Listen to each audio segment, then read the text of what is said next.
Good evening, ladies and gentlemen, and welcome to the AVIS-Vaani curations. My name is Avis, and right there is my soulmate, Vaani. Hello, everyone. We are the happynesswalas, Vaani and I. And our life's purpose, we believe, is to inspire happiness. Google us, happynesswalas, happynesswalas. We are going through a fascinating, life-changing experience. We're dealing with a crippling bankruptcy for the last 14 years. This means that we've been dealing with long spells of no work, no money, and at most times, to say it very simply, it has been extremely painful. When you're dealing with a bankruptcy, you're dealing with not just a financial issue. You're dealing with a social problem. You're dealing with professional challenges, legal issues, complications, of course, financial. You're dealing with emotional issues, and you're dealing with a lot of physical challenges. 14 years is a long time in terms of lifespan, and the body ages, and so you're dealing with those complications as well. So it has been materially and in terms of physical and emotional problems, it has been a very dark time in our life. Yet, very magically, spiritually, this has been an awakening time for us.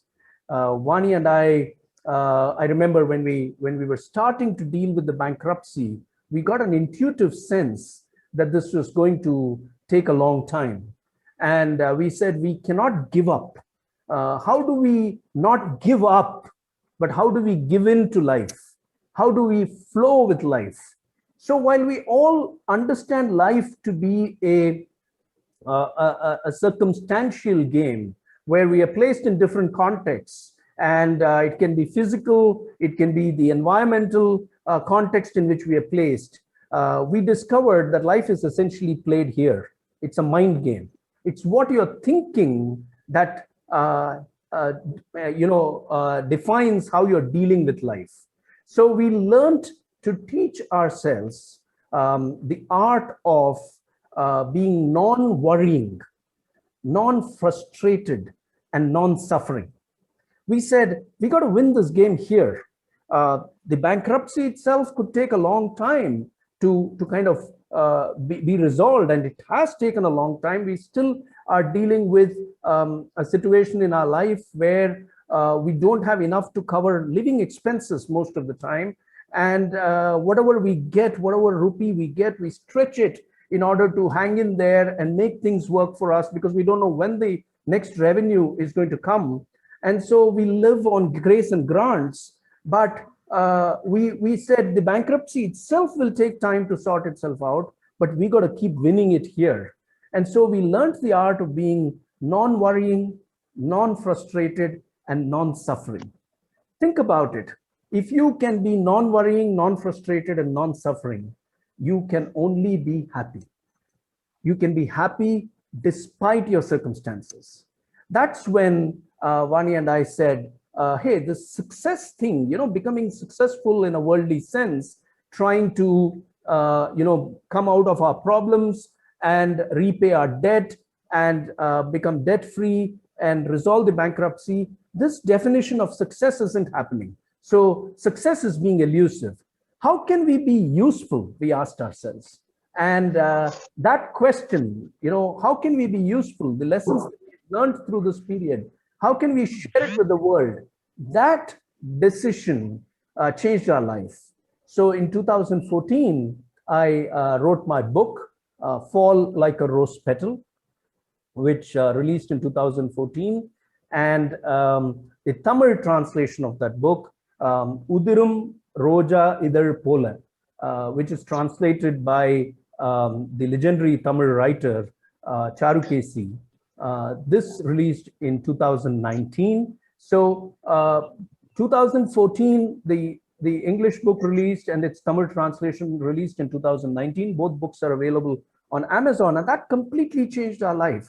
We realized that it was okay to be vulnerable. It was okay to put our life out there and tell people that we are going through a problem. It's not a thing of the past, but it's something that we are going through at this time. So that completely, gave our life meaning. We awoke to our life's purpose of inspiring happiness. We retooled our business, and we today run a small but beautiful consulting firm that inspires happiness. We distill lessons on life, happiness, and leadership from human stories for managers to inspire them to high performance. We also started curating and hosting 2 conversation series in Chennai around the idea of happiness. One of them is called Bliss Catchers, and it is exploring the journeys of people who are doing what they love doing in life. So that is one conversation series. And the other one, Happiness Conversations, the one that you're with us today, joining us today for, explores the journeys of people who have every reason to be unhappy about life. They're dealing with a huge crisis, pretty much like Vaani and me. And yet, like us, they have understood the true meaning of life and happiness, and they've learned to be happy despite their circumstances. So these are 2 conversation series that we curate, and our life is, despite the innumerable daily upheavals, we are living in a very beautiful space. We are living in a very purposeful space. And to introduce today's edition of Happiness Conversations, I will lean on a couplet by Allama Iqbal, Muhammad Iqbal. I lean on his couplet here. Allama Iqbal actually wrote Sare Jahan Se Acha, Hindustan Hamara. He's a legendary Pakistani Muslim Urdu poet, and he lived and he was born and he died in present day Pakistan. It's not something that people remember, but what I'd like to underline is one of India's greatest anthems for nationalism, for patriotism, was written by a Pakistani Muslim Urdu poet in Urdu. And so, that is the person that I'm going to quote. But I'm not referring to Sare Jahan Se Acha Hindustan Hamara. I'm actually referring to his line, which says that when you see what is beautiful in this world, you will stop being a slave. When you see what is beautiful in this world, you'll stop being a slave, said Iqbal. Beautiful. And he defines slavery as an exile from beauty. And he defines beauty as being free. So yes, he wrote that with a patriotic fervor. He wrote that with reference to the freedom that we were seeking at that time from the British Raj. But really, what he has written is very relevant in life. We are all dealing with different stories, different situations in our lives. Ours is a story of a bankruptcy, but somebody is dealing with a health problem, a cancer, maybe an impairment of some sort. Somebody is having a problem in a relationship. Somebody's been laid off from their jobs. Somebody has lost a loved one. So everyone is dealing with what they believe is an extremely complex, painful situation in their life. And the mind is either steeped in the past, which is anger, grief, guilt over what has happened, or it has raced forward into the future, and the mind is worried, the mind is fearful, the mind is insecure, it's anxious. So because we are either in the past or in the future, we are not in the present. And it is only in the present that you will experience the magic and beauty of life. So when you see what is beautiful in this world, says Iqbal, you will stop being a slave. We are all enslaved by our circumstances, by our emotions, by our mindsets, by our thoughts. And Iqbal says, break free. And the way to break free is to be happy. Because only when you are non-worrying, non-frustrated, and non-suffering can you be truly happy. We have learned this, Vaani and I. You see, problems come in two ways into our lives. One is a kind of a problem that you can solve. So why worry about it? And one is a kind of a problem that you cannot solve. So why worry about it again? So either way, worrying is futile. So non-worrying does not mean that worries will not arise. Non-worrying means you do not pick up a worry. Similarly, despite your talent, despite your integrity, despite your hard work, sometimes things may not add up in life. We may not get what we want, success particularly, in a worldly sense. And that is when we must remember that we are only entitled to our actions and not to the results. So we must learn to be non-frustrated. The third most important quality is to be non-suffering. You see, pain is inevitable in life. We're going through life from the time you're born, death is constantly, chasing you like a shadow, and so is pain. Pain comes uninvited, unannounced, and you cannot get rid of pain. It has to come and go on its own. But you have a choice not to suffer. You know, we suffer only when we ask, why is this pain there in the first place? We suffer only when we ask, why me? Why should I be put through this pain? So when you drop the why and why me questions in the context of any painful situation in your life, you will have pain, but you will be non-suffering. So when you are non-worrying, non-frustrated, and non-suffering, you will be happy. And when you're happy, you're free. You are dealing with problems, but you're free, you're liberated, and you're not enslaved by them anymore. Happiness Conversations talks to people who have learned this little secret about life.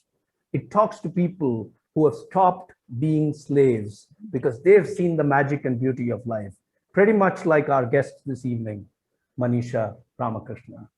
I'm going to go across and introduce her in a minute, but before that, some broad guidelines for today. We've started on time as always, and so we will end on time at 8:30. You have the rest of the evening to yourselves after 8:30. While on this call, you will be placed on mute at all times. We request you to turn off your videos so we can squeeze bandwidth to record the conversation, which I'm doing right now. And if you're having any audio or video difficulties, it could be a Zoom issue, so please leave the meeting and come back, and it should settle down when you rejoin the meeting. During this call and at the end of it, we will not be taking any questions, so no raised hands and no Q&A after the conversation is over. But I invite all of you to soak in this beautiful conversation and keep sharing your reactions, your thoughts, your comments in the chat box, and we will pick them up after the call is over, after the conversation is over, and we'll be very grateful for you sharing how you're feeling about this conversation with us. Another word on tech, in case of a power outage or an internet outage at our end, we'll be back in just a couple of minutes. Our building has got a 24-hour power backup. So we will be back, plus Vaani and I are on different devices. So chances are one of us may come back faster than the other one, and we will continue the conversation. We have an audience today, which is a very discerning audience that's joined us. We have some people from different parts of the country. Some more may join as we go along. We have somebody from Dharamshala, we have somebody from Vellore, and we have somebody from Hyderabad, people from Chennai, and from Bengaluru. So that's quite an interesting composition of an audience, and we thank each one of you for making the time and being with us. Thank you so much. We love you for joining today's event. Now on to introducing the wonderful, wonderful Maneesha. How do we know Maneesha? Vaani and I met Maneesha through a common friend. Maneesha attended a talk that we gave in Bengaluru in 2013, August. She was sitting quietly in the audience. We did not know her. We did not know her story. And this talk was the Fall Like a Rose Petal talk. My book had not been launched yet, but we were going around wherever we were having audiences. We were talking to audiences and sharing our journey from fear to happiness. You see, when you're struck with a financial crisis or any crisis in life, the first port of call is invariably insecurity and fear. Oh, what will happen? And we also started there. But eventually we learned to understand what happiness is. And we shared that journey in this talk that Maneesha attended. She was, touched by the talk, and she reached out to us on Facebook and shared her own story. And Vaani and I were like, oh my God, I mean, what is this? What a courageous lady. And so we invited Maneesha to launch my book, Fall Like a Rose Petal, because we wanted the book to be launched by somebody who is an epitome of resilience, of courage, and somebody who celebrates acceptance. So Fall Like a Rose Petal launched in Bengaluru in 2014, August.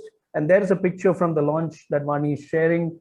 There's Maneesha there holding up the book for you. And she spoke so powerfully that day. And I'm sure you're going to hear her talk today as well. On 23rd February 2010, Maneesha was trapped for an hour on the 7th floor of the Carlton Towers in Bengaluru. And that 1 hour entrapment took away many things from Maneesha's life. It took away her sense of smell. It took away her speech. And she had to go through 9 surgeries over the years in order to be able to talk to us today and share her story. And yet, she has not just survived through this crisis, she has thrived through it. And this is that story. But it's not as if Maneesha's journey was perfect and everything was going hunky-dory in her life before the accident. She had issues with 2 of her relationships. She went through 2 marriages that didn't work out. She had to raise her 2 children, 2 wonderful boys, young men now, Akarsh, who is working for an ad agency, and Dhruv, who's a fitness educator. She's had to raise them as single parents. And most of the time she's had to deal with, like Vaani and me, she's had to deal with a situation where her career has not really been on the same page. That department has been kind of shut down, and she's been challenged with earning a living issues as well. So anybody else, Vaani and I believe, would have lost the will to live. But Maneesha says she awoke to understanding what life is, what happiness is. And she lives in the moment, celebrating each of the moments that she gets to live. She is, is in a very beautiful space like us. And we are today setting out to explore her story of acceptance, resilience, and courage. So Maneesha, thank you. Thank you for joining us. We love you, and thank you for making the time. Maneesha needs, I need to explain this. Maneesha has a tracheotomy tube implanted in her larynx that enables her breathing. And you will find her communication different from the way we communicate, but she's very articulate, very soulful. And while I request all of you to bear with her as she shares, soak in its beauty, enjoy the conversation. I'll let Vaani take it forward from here. Yes. Thank you for that lovely introduction, Avis. And also thank you, Maneesha, for joining us from Bengaluru. I just wanted to ask you to, I want to start with a slightly philosophical question. I want to ask you, how were you as a person before the Carlton Towers fire accident, and how are you as a person now? Has this incident transformed you in a sense, and do you look at life differently now? Yeah. So when the word transformation happens because you are accepting of all that has happened in your life, and that's why the transformation. So if I look back at what I was then and what I am now, it's a more saturated and a stronger version. That's nothing much has changed. Nothing much has changed. But yes, a lot more vocal. In expressing myself and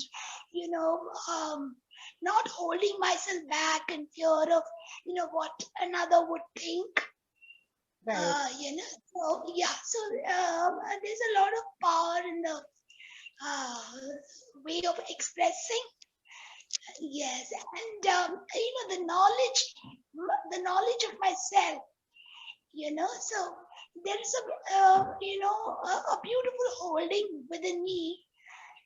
That just remains unscathed. Right. Yeah. And you look at life differently now? Yeah, it's to be with the present. To be present with the present. Wow. Yeah. So it's a lot more starry, a lot more elastic. So it's literally like knowing that you have done all that you've done in a day, going to bed and waking up with the curiosity and excitement of the day in front of you. So it's just that. Yeah, I am with the present. I love the way you said it, and I love the usage of the word elastic. That is like amazing. I've never heard anyone use that as a metaphor for describing your day or how you're going through. And I love what you said about being present in the present. That is amazing because see, what happens, I think, is that when things happen to us, and specifically when these things are tragic, as it happened in your case, we tend to question life. We tend to question saying, oh, why is this happening to me? You would have commonly heard people saying, why do bad things happen to good people? I mean, that's not done. I did nothing and this happened to me. And so you're constantly questioning. But you don't realize that many things sometimes happen in your life and they are actually bringing you to where you must be. And things come into your life. I mean, that's at least what Avis and I also figured, that things come into your life to actually teach you something. And if you look at it as anything that comes into your life, whether it's positive or it's negative, if you look at it as if it is coming to teach you something, it's an opportunity. If you look at it as an opportunity to learn something, then it's a lot easier. I mean, I know yours is like a very difficult situation where you had to undergo a lot of physical problems and psychological trauma as well. But everything brings with it a learning opportunity. And I don't know whether you know this, but in Chinese, it's popularly believed that in Chinese there is a word for crisis, and this word is actually made up of two other words, and one word is danger and another word is opportunity. So if you look at every crisis that comes into your life, and in your life, this fire accident, totally unexpected, just happened to you and just came into your life. And you are amazing. You're a unusual human being, because you took it as something that, you feel that life is more beautiful now. And so you are just, a different human being. I would say it's made you a better person, as you said. Yeah, unlike, I'm not from this world at all, I have very few friends whom I can count on my fingertips, who really, I just have to call and they'll give themselves to me. So anytime they have to introduce me to another, they'll say, okay, she's not from this planet. That's how they introduce me. Yeah, you're a beautiful human being from another planet, I should say. Avis, you were saying something. Yeah, I wanted to ask. I wanted to ask Maneesha. Can you, for the sake of the audience, can you tell us a little bit about what exactly was the accident about, and what was your first response in the first week following the accident in terms of how did you see yourself coping with it at that time?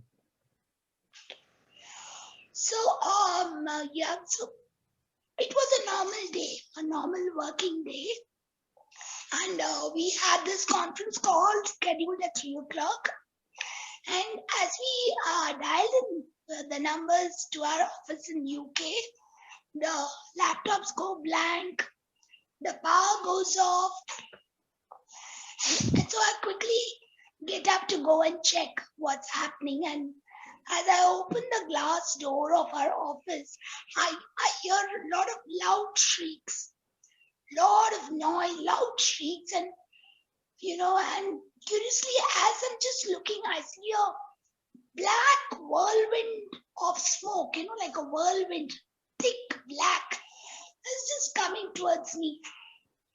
So I quickly shut the door and I, shut the wooden doors, and I go and tell my director, there is a fire.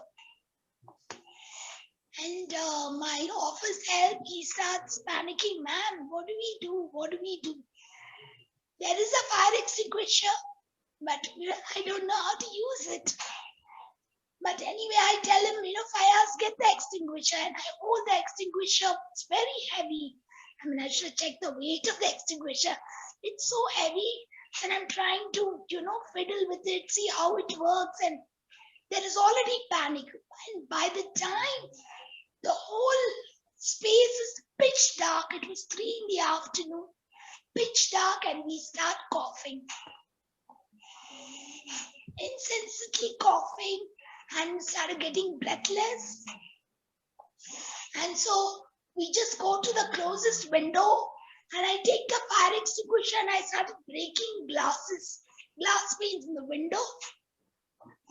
And we put our face outside and we see the people there are throwing up. And then it's a whole lot of commotion happening. And so the immediate thing is, I was petrified, and it started getting unbearable. The smoke smelled awful, and it started burning the body. And, I was trying to get a breath. And, I remember holding my belly, and trying, because I was already introduced to deep breathing and meditation and all that at that time. And then the phone is continuously ringing, and I'm picking up the call, but I'm not able to talk. And on the other side, I'm hearing people crying, Maneesha, you do this, put a wet cloth on your face. So, but there is no way to turn anywhere. It was pitch dark.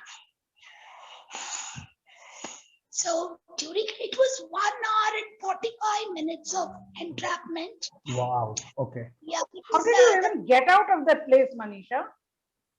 Oh yeah, that was. So the first time the rescuers came, but because the fire engine couldn't, the people couldn't reach the 7th floor. They couldn't reach. So the first time they came, and they are asking, Yarna idara in Kannada, is anybody there? there was no voice to say, look, we are here.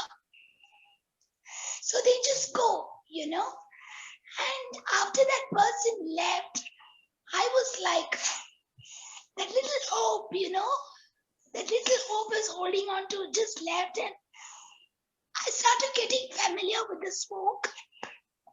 I started getting familiar with the scenario.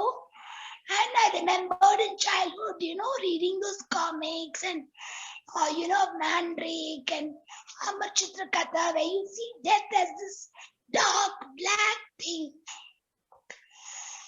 And I thought to myself, okay, she's come to take me. Death has come to take you. Yeah. She. Yeah, it's she. Okay, yeah. okay. I see her as she. And so for me, there's a certain rhythm and rhyme to me. So my rhyming, something that my maternal grandmother instilled in me when I was a 4-year-old was that God is watching. So everything I did from then as a 4-year-old child was, remembering and knowing that God is watching. So even as I'm getting burnt in that and I'm struggling, there is God playing within me saying, okay, this is for a reason and my children will be looked after. I went to jump out of the window many times, twice, and my colleague helped me saying, Maneesha, no. I said, no, I cannot take it. I was showing in actions.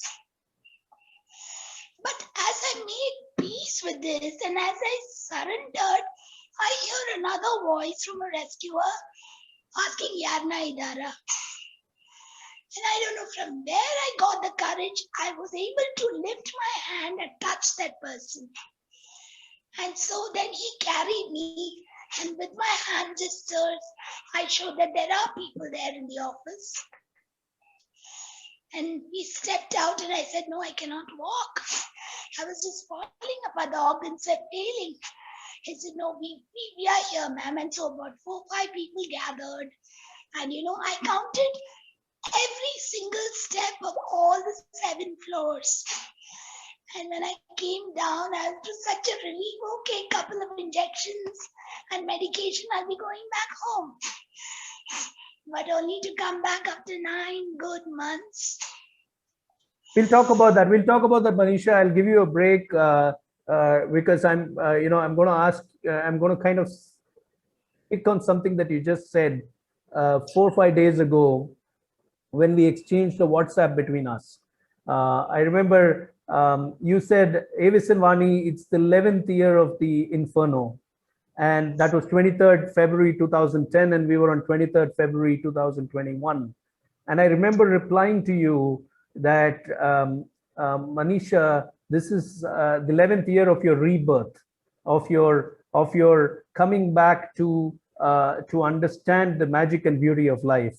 And what you just said now is so much in sync with that thought of being there for a reason, having been kept alive for a reason, put through this for a reason. I'm gonna have a couple of questions there, but I'll wait for Vaani to ask her next question and then come back because we want to talk a little bit about what you were just saying right now. So I'll let Vaani ask that question. Yeah. Maneesha, this entire accident, you were going through so much, both, internally and externally. When I say internally, I mean physically. You had to undergo surgeries. You had to, go through so much of trauma psychologically. So, can you just describe and go back? I mean, I just hope it's not too difficult for you, but just so that the rest of us get a sense of what all you had to deal with. Could you just take us through that? Sure.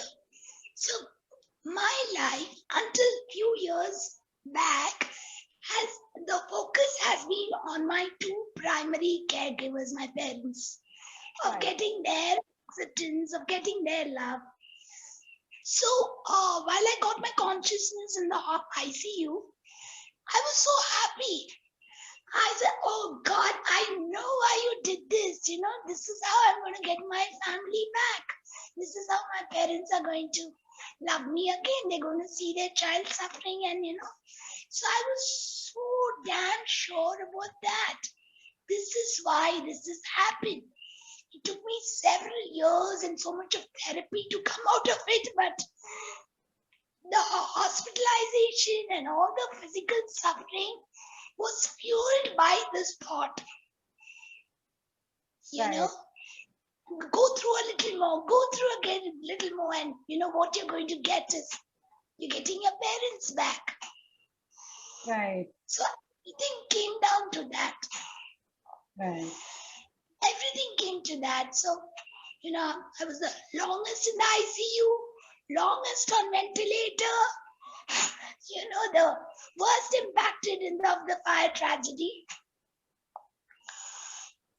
You know, so it was all about these two people, you know, my parents. That kept you going in a way. And you had to have how many? 9 surgeries? 9 surgeries. That was after the 9 months of hospitalization. So the first 9 months, Maneesha, you really went through it with that driving force being that you are going to reconnect with your family, and your parents are going to come across and help you through this, right? Yeah, they're going to love me like the way I want to be loved as a child, you know, like my child, you know, the way I feel towards them, like my father. And when I call my mother Amma, you know, there's so much of meaning and love in it. You know, it's not a generalized thing. You know, your child is your child. Your parents are your parents, you know, so I wanted that belongingness, you know. So that kept you going. That was your driving force. So I think, you know, in a way, during the actual fire, the driving force was the fact that God is watching, which is the sentiment that you had been raised on, and through the 9 months, it was the fact that you wanted to reconnect with your family and wanted their love, wanted that sense of belonging. Amazing. So that kept you going. Yeah. And you also lost your sense of smell, if I'm right, after this accident. Yes, but you know, Vaani, that is minuscule, you know, compared to the, you know, the ability to breathe naturally. Correct. You know, I'm unable to breathe naturally. So every single breath, you know, I mean, the whole focus of me comes to the single breath. You know, so once I get a single smooth breath, rest is a celebration. It's a bonus. Oh my God. Oh, you make it sound very simple, but I think there is a great learning for all of us here. What all of us on this call take as granted is something that Maneesha struggles for in every moment of her existence. Would that be an appropriate summary, Maneesha? You know, Avis, for all of us, you know, I mean, we take, you know, our breath for granted. You know, we don't know where the next, you know, breath is going to come to us or not. You know? Right. So, but yeah, for us, you know, trapped in that, you know, terrible smoke, that horrendous 2 hours, it was all of us, despite what our religious background is, what our bank balances are, what our designations are, it came down to that one single breath we are striving for. You know, Maneesha, I'm reminded of, you know, this insanely popular TV host. He used to host, you know, a show for children called Mr. Rogers' Neighborhood. And his name was Fred Rogers. And, he said this so beautifully. He said, life's most precious gifts come wrapped in the most unspectacular ways, you know. So, in a sense, this accident, is a precious gift for you, because it has made you realize what all of us take so much for granted. A deep breath that we all take for granted was so difficult for you. And, you realize that, okay, my life is actually precious. And I've been probably kept alive for a reason, and I don't know what it is, but then, life is so beautiful, and you realize that, after the accident and what you've been through, these 9 surgeries, and, having this tube inserted in your larynx, you feel that, things could have gone worse, but then here you are to tell your story, and what can be more spectacular than that? You're here to share your story with all of us, and that itself, is spectacular. And, again, I'm also reminded of another quote by this German philosopher called Friedrich Nietzsche. He said this so beautifully. He said, what doesn't kill you only makes you stronger. Yeah. Yeah, it's actually made you a strong person. Look at you. So beautiful. Yeah, that's the genes, Vaani. I'm very lucky to have inherited those genes from my parents. Are very good looking two people. Yeah, goes way to my grandparents, all extremely good looking.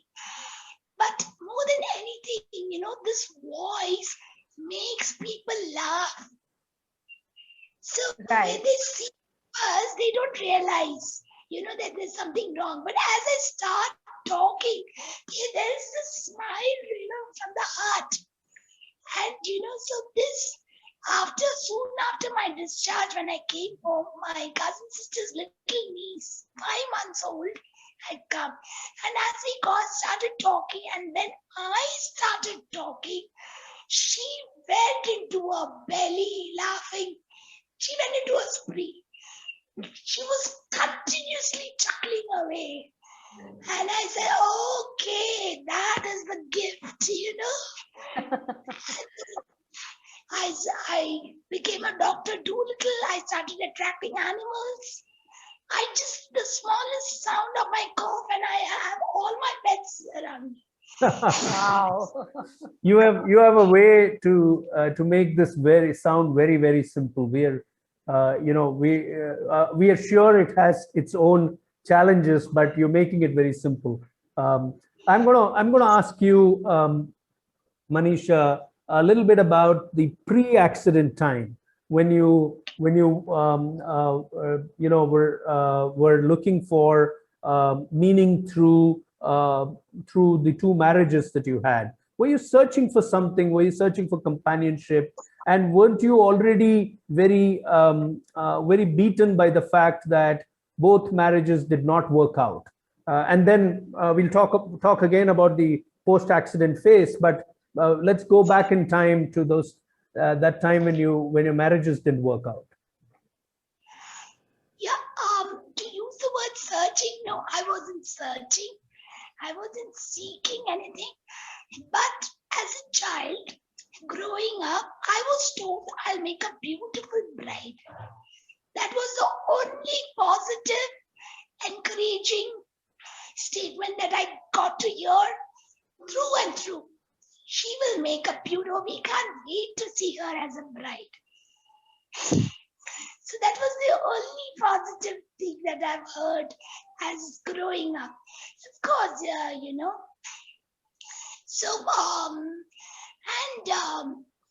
during the teenage years, and my parents, I didn't get that emotional companionship from my parents, so I was seeking it, from a very young age. I've been a order of good things, very observant born, very observant, and I have this attention skills. So the only thing in their goal to me, as far as I'm concerned, was to get her married, marriage. But things got so difficult at home, during the growing years. My parents just couldn't handle the rebel in me, and I was convinced they don't love me at all. They don't love me, and so I just wanted to run away. I just wanted to escape. So there was this neighbor of ours. He had this fancy motorbike and all with a mudguard done, and made a lovely sound. He had embossed both our names on the motorbike, and so it was like a fairy tale thing, and he looked a little like Sylvester Stallone. So I said, okay, that's my life on the motorbike. I'm going to be. I just went away. Yeah, but soon as I reached the marriage, the Arya Samaj, I knew I made a big mistake. I just knew so many things happened which told me, oh God, what did you do? But then the fact that I had to face my father, it was dreading me, So I said, no, I'd rather go into this than go and face my parents and my dad especially. But what I got in return was this beautiful love. The love I've imagined, my mother-in-law, she would just give herself, her life to me. What she has done. And so I was married to the family than to him. Okay. My loyalty is there to the family. Yeah, I thoroughly enjoyed the love. I was put on a pedestal and, adorned with jewels. And my mother-in-law, she was a 3 times heart patient. But she would still, cook delicacies and feed me, celebrate my birthday. My birthday has never been celebrated at my parents' place. But she would do it with so much of grandiosity. And so it was beautiful. So much of love, and they are all still in touch with me. All the nieces and nephews. But that didn't work out. That marriage didn't work out. Yeah. Yeah. So many tales to it. Yeah. So I just knew, no. But I always knew I wanted to be a mother. So anybody asked me when I was a very little girl, what do you want to be? I knew I wanted to be a mother. Okay. So you got a lot of love from the family, but the relationship really didn't work out between the two of you. And then you had a second relationship. You married again. I married again, but then that phase was like, I'm the luckiest woman in this whole wide world. He was a columnist for Times of India. And, he was a psychotherapist, and he used to answer people's grievances, their questions on the paper. So looking at those answers, I used to go about my life, which was very challenging at that time with 2 little kids. And my younger son was born with a lot of complications medically, so I was going through hell. And so one day I saw his phone number on the newspaper and I called him. Soon I started going for counseling sessions with him. And that's how it happened. It happened, and he was 20 years senior to me. Wow. But I felt so safe in his presence. He was very powerful a man. And the divorce case of the first marriage was going on. So, that moral support that I was receiving was just everything and more that I imagined at that time. And then this one also doesn't work out. This relationship also ended for you. Yeah, I mean, what happened was, my believing that he loves me so much, I started growing in leaps and bounds. and he just couldn't take it. So one day he said no. He was very honest, and he told me, look, I can't take this anymore. And of course, there was always this tug of war where, all my attention would be for my children, where he wanted my attention solely for him. That kind of a thing. My children went through a lot of trauma in that marriage. Both of them went through hell.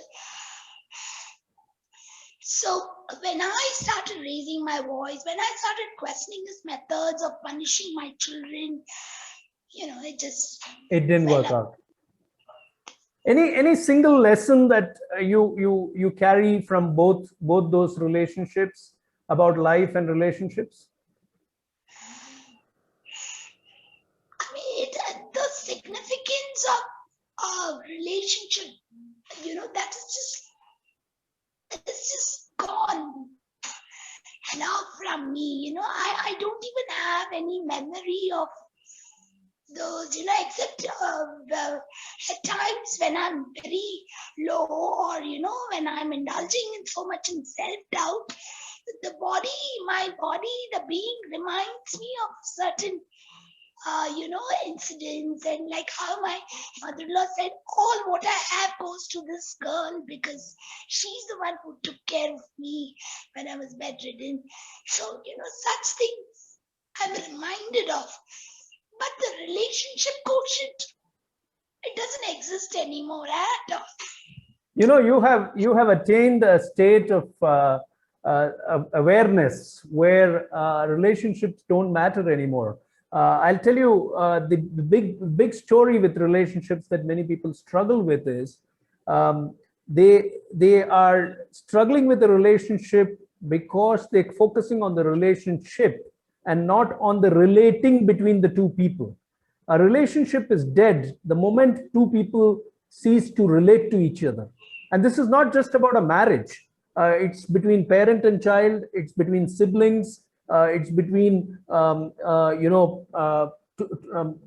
spouses, companions, friends. So the key question to be asked is, are we relating to each other? If we are not relating to each other, no matter what name you give the relationship, it is of no use. Through your experience from what you just said now, the relationship quotient is not there anymore. I think you've reached that level of awareness where you can celebrate relating to somebody, but you don't need a relationship for that.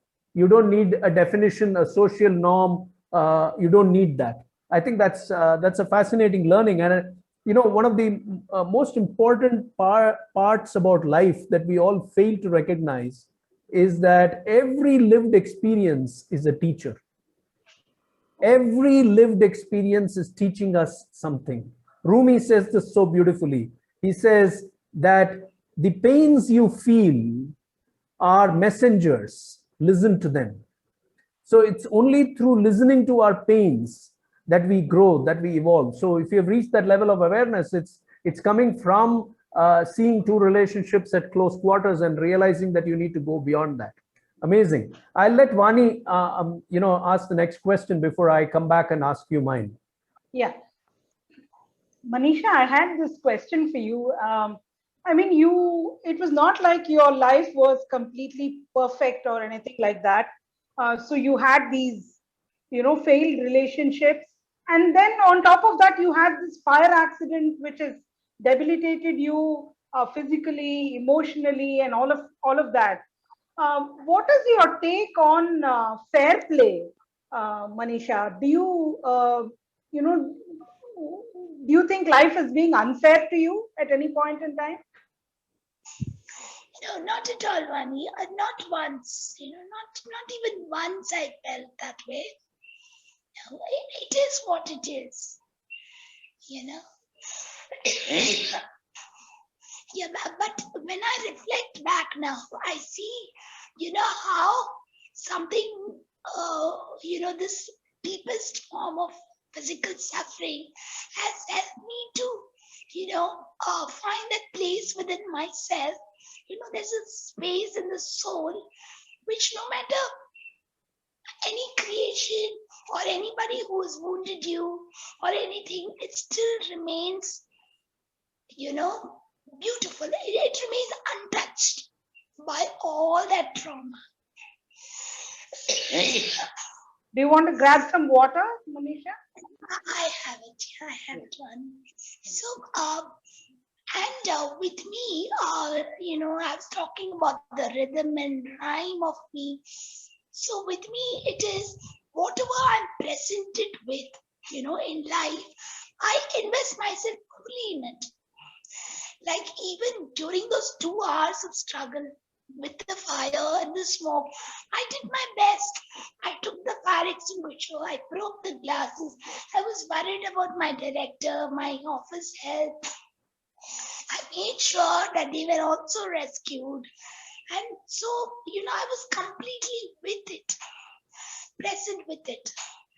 During the hospitalization, I was again completely with it. I was making decisions. I would bear and bear. I became the favorite patient in the ICU. They said they've never had a patient like that. Because, I was born into a wrestling arena, I would say. So, I would say I've walked through so many gallows of death to meet death actually face to face. Right. So this was something, I woke up so happy. I remember feeling, and everybody else, my friends were all howling and crying, but I was smiling through that. I had a pipe in my mouth, pipe in my lungs, everything pierced. But I knew why this is happening. I was so damn sure this is it. So there's no question of, fair, because this equally compensating to, to nobody ever thought I would survive. Right. None of the doctors, nobody thought I would even get up. So to have taken the first step, to have regained, and both my children are two fantastic, fabulous human beings.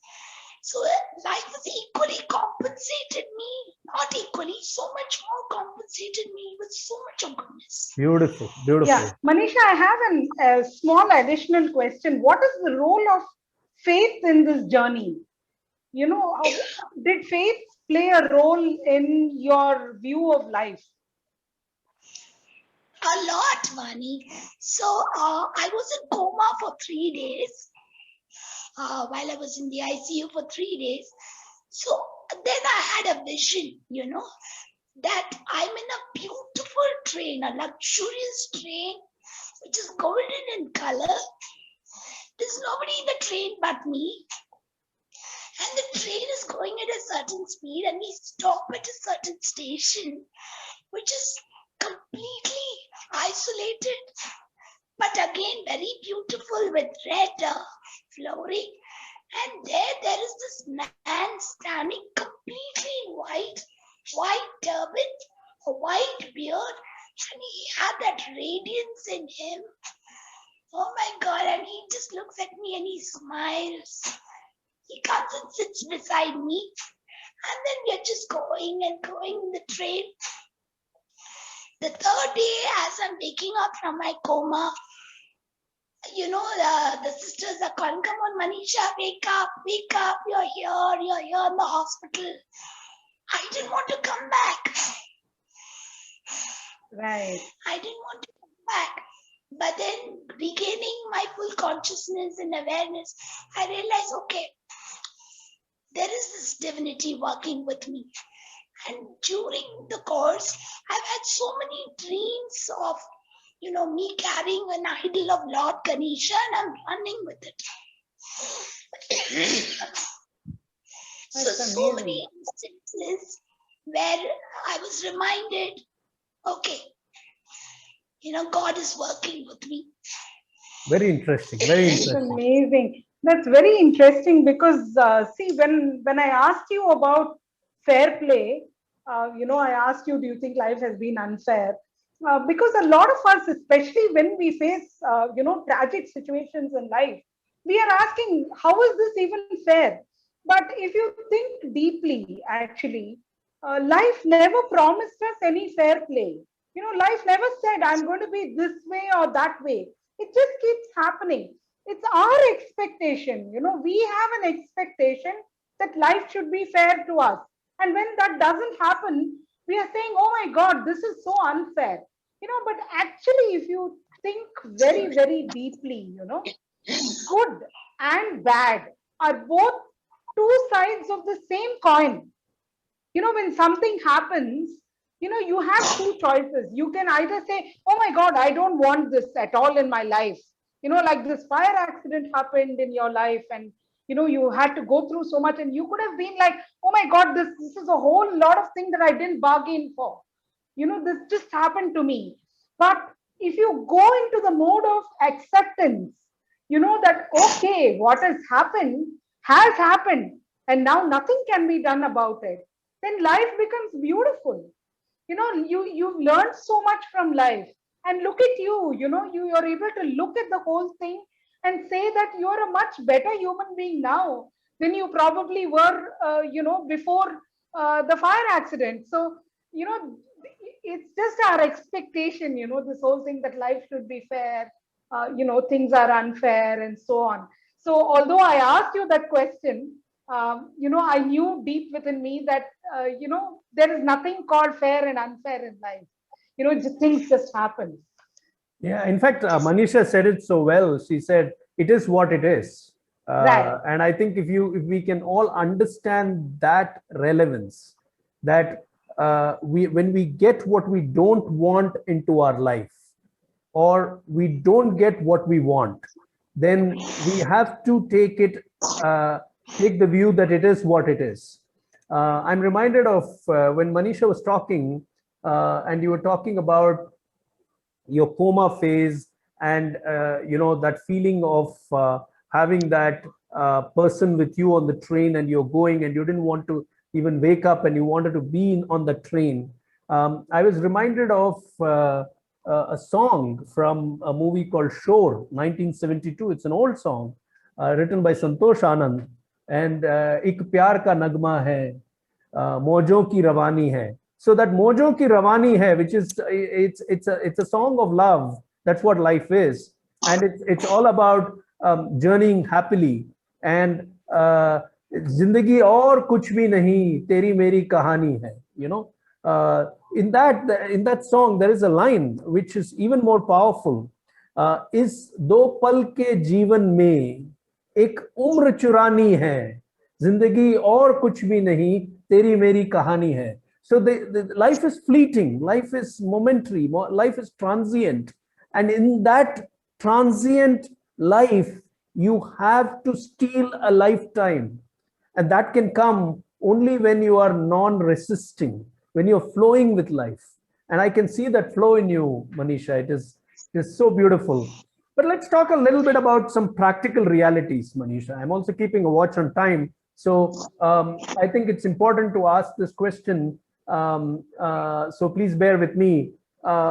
This is also a time when, apart from relationships not working out, an accident that leaves you impaired, your career also shuts down, and you are not able to professionally relaunch yourself to your pre-2010 levels. So how did you cope with this reality of not being able to have enough to earn a living? I was offered a job, with IBM soon as because it was the IBM certain team which came and rescued us. Okay. And so they remembered, and they got to know I was looking for something, and they offered me this very high position. But I wasn't ready. I worked there for a couple of 4 months. I worked, but I just didn't like the noise. It was just a year after coming back after the long hospitalization and surgery. But, I was, such a hurry to bring back the stability at home, provide for my children, live well, you know. So when the cab used to come and honk, I used to just hate that, you know. I didn't want anybody bothering me anymore. And so everything was there. We got a beautiful home for a rent and everything. I have a lovely job, but you know, my children had gone very quiet after this whole episode. And one night I came back from work and I was thinking, what am I doing? After every setback there, I'm getting up, running, taking my bag, and I'm running to. What am I doing? And I was just so disturbed, and you know, I just fell onto the floor. I said, no, God, you gotta help me. I don't want to do this anymore. And then I reached out to you know, people. I expressed this is the thing, and oh my God, the support I got was beyond all. Globally, people came to support. You know, a good friend put a post on Facebook saying this is a thing, and my body wasn't yet ready. And so we had people contributing money to us for years together. Wow.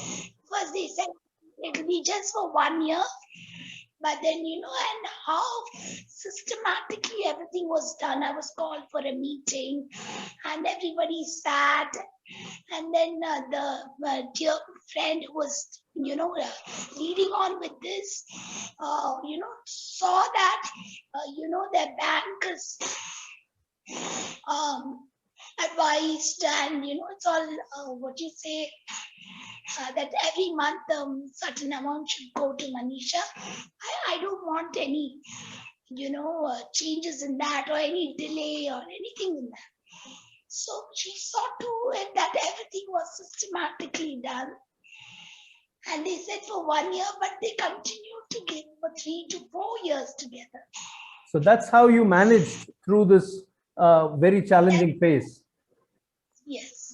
So I think the big learning here is, Maneesha, this has been our experience as well, that we all struggle with the idea of vulnerability. We think that being vulnerable makes us weak. Being vulnerable makes us open to criticism and embarrassment. But no, Vaani and I have found that wearing our lives on our sleeves and telling it as it is has always attracted the milk of human kindness, if I can call it, towards us. So, you know, in your story, there are people who came and supported it for several years. For us, you know, I loosely call it grace and grants, but the story of the last 14 years has been of people, sometimes even unknown people, walking in and willing to help us. So, you know, the larger issue here is that life always gives us what we need. Life may not give us what we want, but what we need will come to us in its own way, in its own form, not in the form we expect it, but it comes in its own way. And that's part of the magic and beauty of life. This is what we have learned from our experience. And so I always say that be open, be transparent, wear your life on your sleeve, and there's nothing wrong in opening up your palms and saying, I don't know what to do, show me the way. So a way always arrives. So amazing, amazing learning there. I'm going to let Vaani ask the next question, and then I just have a very quick question to Maneesha on being a single parent. Maneesha, you brought up your 2 boys almost single-handedly. And at any point, did you feel that you were not able to do something for them? And did you have any grief or any guilt with regard to that? Oh, a lot of times, Vaani. But you know, I wouldn't call myself a single parent. I'll call myself the only parent. And yeah, I just knew in my heart, from the time I had this awareness that I want to be a mother. So I'd already imagined them when I was in my teenage, and they were born just like that. They were born just like that.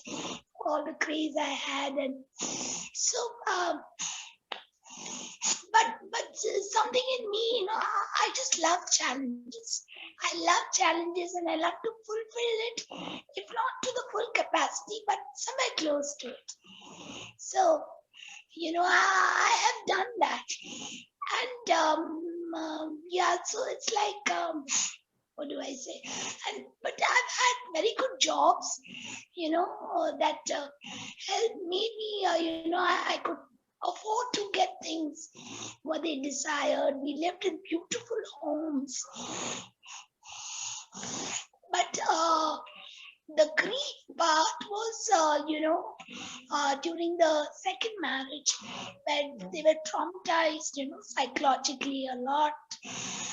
And, so to rebuild them, to gain their trust after that. And yeah, those were the very, very, what should I say, very frightening times. I remember sitting beside on their bed every night and apologizing to them.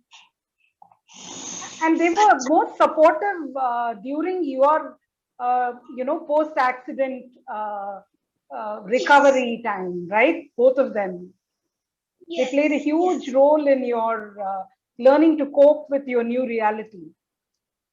Oh, they did. And my older son has played a father's role with the younger one. During the time there has to be away to work for very long hours. So he used to, to look after him. He used to bathe him, take him on the cycle to school. So, Maneesha, this has been our experience as well.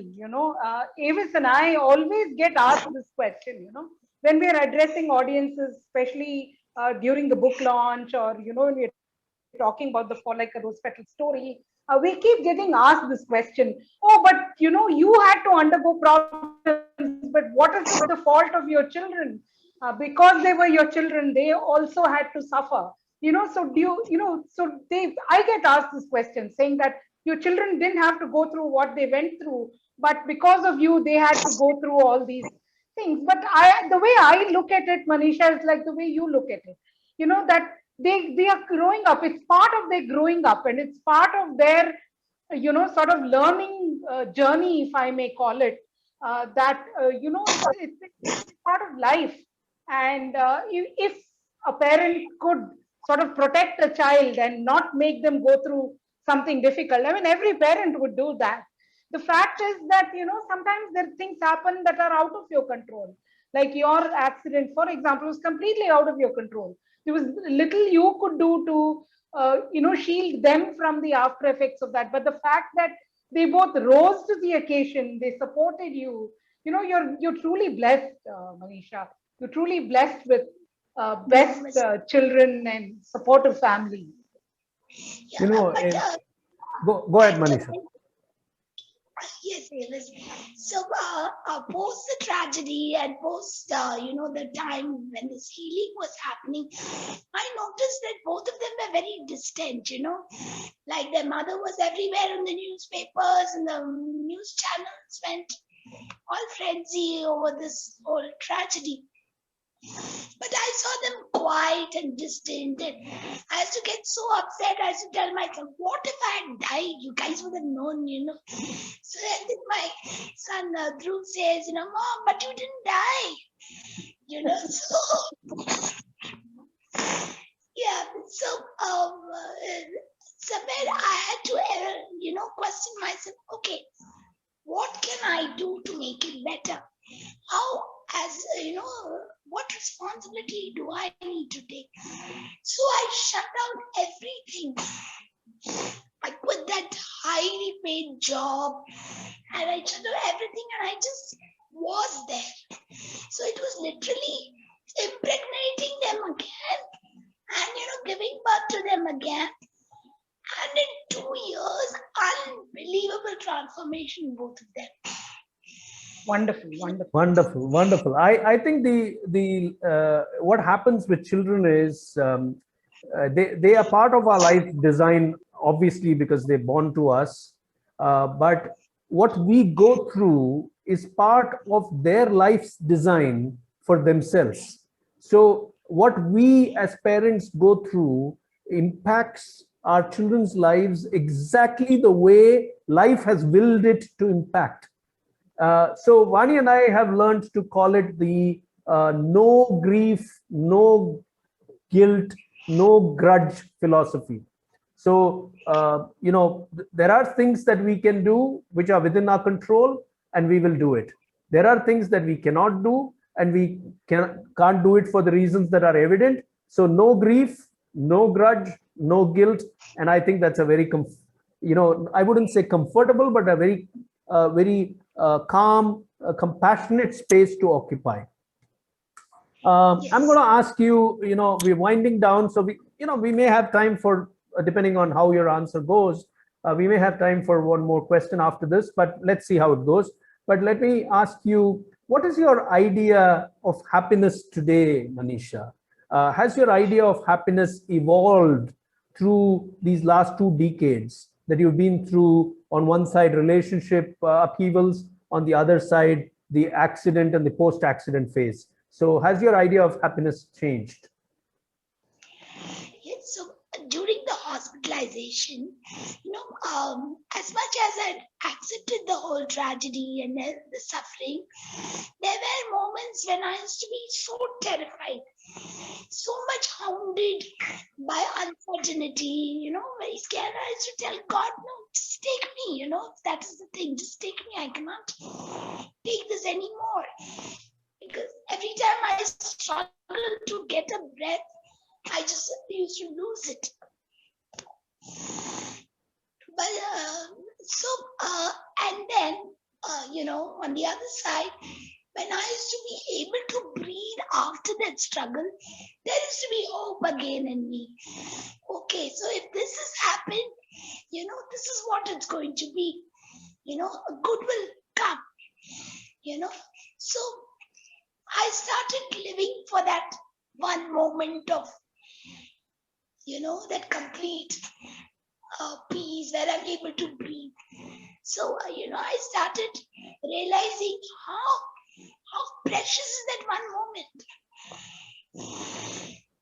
So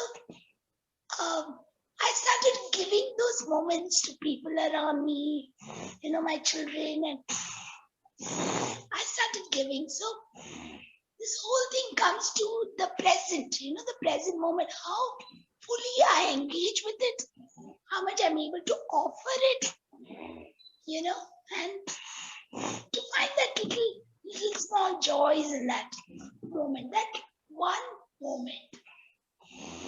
And one moment at a time. I think that's where the magic lies, Maneesha, and you seem to have cracked it. Through, of course, the difficulty of your breathing and that struggle. You actually cracked it. That there is an aha after that victory, and so there is therefore one moment of struggle and one moment. In the same moment, you experience the aha, and so you live moment by moment by moment. Amazing. Amazing. I'm going to take away some more learnings there, but I'm going to ask you a secondary question. Where do you think life is taking you now? You said that you felt this was there was a reason for this to happen. Is that reason more evident to you today than it was in 2010? And where are you headed? I'm here right now talking to a world-class speaker and such amazing human beings. And look at this. I'm sitting here, I'm able to talk. So this is where, if this is what I have received today, this is what I'm receiving today, I'm just something much more fabulous lies ahead. It will come. So you are not in a very great hurry to know what is going to happen in the future, but you are again bringing back the focus to the present moment. Is that what you're saying? Yes, that is what I'm saying. Yeah, that is what. So you know how truthful I am to myself. It's very important to me. You know, and there's another very precious gift that I gained during the healing was reparenting myself. Reparenting yourself, okay? Reparenting, yeah, that's been incredible. It just happened, you know. I was going in an auto, and then I look at this shop with mannequins with a beautiful sari. I said, "Oh my God, I want that!" And then soon there is a voice inside me say, "Okay, we'll get it for you. Okay, we'll get it." And then that started, you know, these voices inside. There is the Father whom I desire inside me. There's a Mother whom I desire in me. And there is that little Maneesha inside, you know. So her happiness is paramount to me. She guides me. So it's beautiful. So when I do that with myself, I'm able to offer that same compassion to my immediate world. And that immediate world currently includes a lot of animals that you are providing support to. Yes, they provide support to me. Oh Okay. my God, then. Okay, amazing. I think that was you know, we started off with trying to understand your idea of happiness, but what you really shared with us is a very what Vaani and I call applied spirituality. You've taught us how that struggle for each breath leads you to live each moment fully in celebration, because each moment to you in your specific context, Maneesha, is a victory to breathe, is a victory to last one more moment of efficient and effective breathing. I think this is the world's most profound wisdom talked about in a very practical sense. So thank you for that. I'll relate it to people as it is coming to me from where I'm seeing this. And then I'll kind of wind down the conversation to a summary and make a couple of announcements and close. So we are on track in terms of time. So the way it is coming to me is I'm going to lean on Sahir Ludhianvi and what he wrote for Hum Dono. मैं जिंदगी का साथ निभाता चला गया, हर फिक्र को धुएं में उड़ाता चला गया. In that song, Sahir says that गम और खुशी में फर्क न हो जहां, मैं दिल को उस मुकाम पे लाता चला गया. So gum is sorrow and khushi is joy. Where there is no difference between sorrow and joy, that state of equanimity, that state of celebration, that state of acceptance, I brought my heart to that level and I stayed there. So I learned to flow with life like that, says the poet Sahir in Hum Dono. And so I could feel that in what you said, Maneesha. And so there is acceptance, there is resilience, there is celebration, there is conquest, there is flowing. You know, everything is happening, and it's happening because of this experience that you've been through. The other big takeaway for all of us from your conversation is that you are at an epitome of non-bitterness. You know, if you take the last 2 decades of your life, on one side you've dealt with relationship upheavals, on the other side you've dealt with upheavals with your physical self, with the post-accident phase, you've dealt with 9 surgeries, you've dealt with a career not really being in a very structured place and income being a big question mark, and yet you are non-bitter about life. And I think that makes you very, very, very special. Thank you. Thank you for sharing that. You know, I think that's a great quality. And it comes from the ability to take life for what it is, to recognize that this is the process of life. You know, again, today Rumi is not coming to me so much, but I'm reminded of Anjan. Anjan in Lavaris wrote these lines. He said, जिसका कोई नहीं उसका तो खुदा है यारों.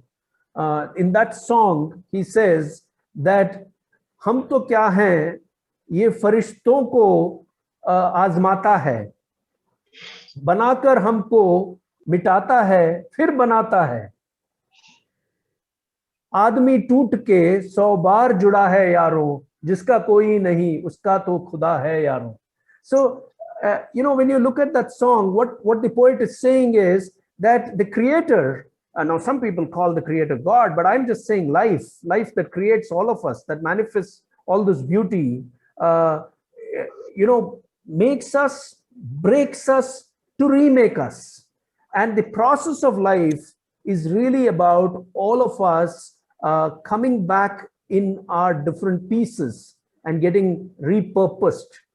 Pretty much like the Japanese art of kintsugi, where the Japanese culture, they practice this art of repurposing porcelain, broken porcelain, pottery, with you know, joining the broken pieces with golden lacquer as an adhesive.